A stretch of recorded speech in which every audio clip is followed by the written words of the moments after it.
This is how I fix sticky ignitions locks. Basically I'll just get the lock,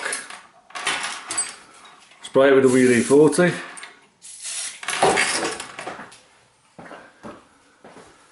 then I get some of this stuff. It's graphite powder. So basically just sprinkle it on. It's like really fine graphite powder.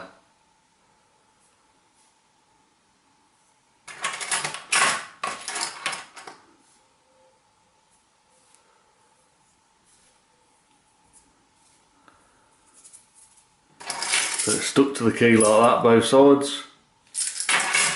And obviously you just stick the key in the ignition, which I'll do now. That's it then. Just going to put the key in the ignition and turn it a couple of times. Best not to use WD-40 by spraying them in there because it collects dust and makes them worse. So just put it in a few times. Let it get that graphite in there. And that's really smooth now compared to what it was. You can do that on all your door locks and motorbike ignition keys, etc. Better than WD-40.